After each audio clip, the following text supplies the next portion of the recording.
ES Audio. From the Evening Standard in London, I'm David Marsland, and this is the Leader Weekends. Every Saturday, we bring you a bonus episode of our business podcast, How to Be a CEO. This is a cut-down version, so hit the link in the show notes to hear the full thing, or search your podcast provider for How to Be a CEO. There are new episodes every Monday morning.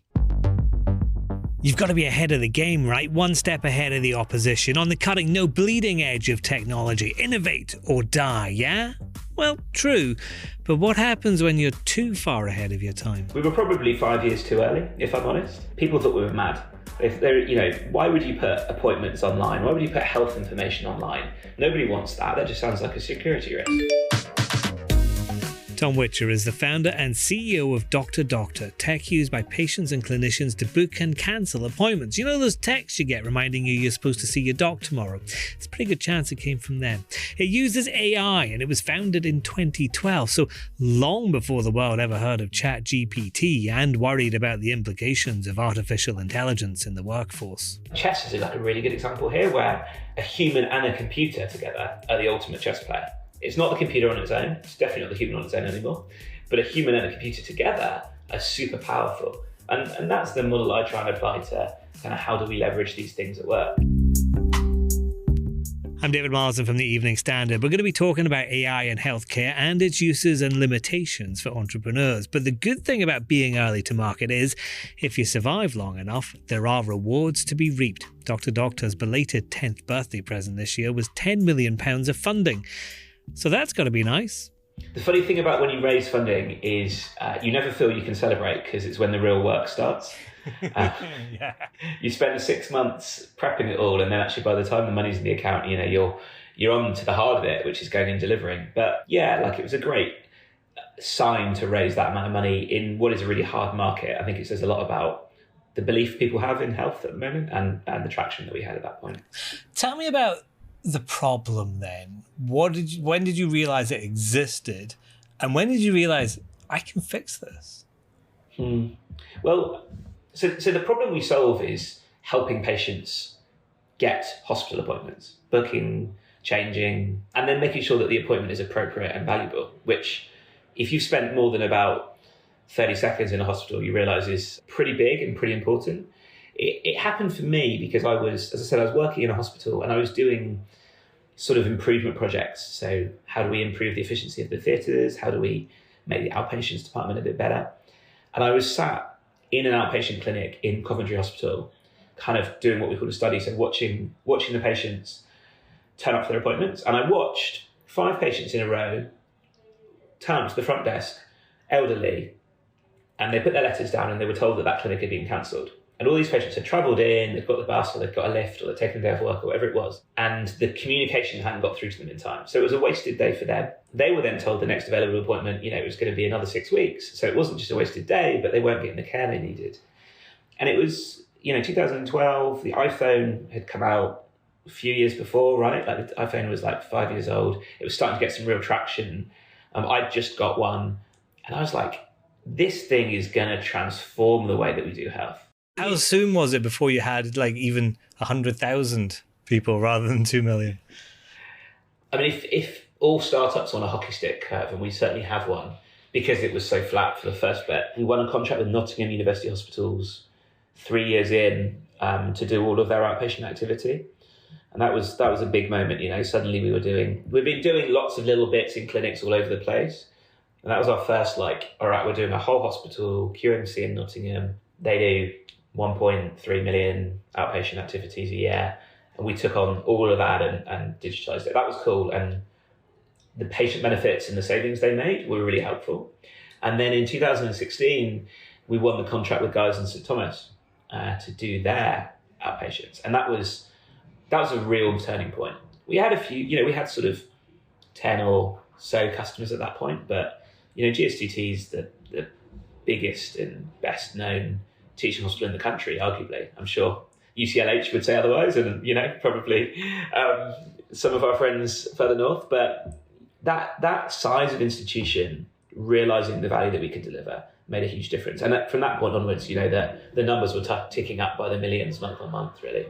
But in that point, when everything was flatlining, Did you ever think, I'm going to have to go get a job? Did you ever think this isn't going to work? I'm going to get a job and buy my car back? I'm watching it on Auto Trader. I'm definitely. The thing about startup life is the highs are high, but the lows are super low. There were a number of occasions where we thought the business was going to run out of money.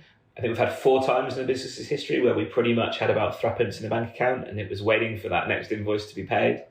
Certainly times where it just felt like the problem was so hard. And I remember talking to a client of mine when we were trying to get a contract signed, and it had been months and months and months, and we'd been doing all this work, essentially for free because we didn't have a contract. And I just said, we're going to have to walk away. So she went and pulled every string she could and got that contract signed. And actually that's been a great relationship ever since. But yeah, numerous times I think we thought we might have to go and get a job. I think the thing that got us through, David, is a belief in the mission. I wouldn't recommend anyone starts a health tech business unless you really, really, really care, because it is such a hard problem. But the reward is so great because you're genuinely helping people. And we measure the impact of our business. We have a set of impact metrics. And in our business, I can truly put my hand on my heart and say that the impact we have on patients is directly correlated with the financial success of the organisation. And that's a brilliant thing. All right, better go deal with that. Okay, so while that's happening, here are some ads. And hit your follow button so you never miss an episode of How to Be a CEO. It's a bit like getting a reminder every time a new episode drops. Back after these.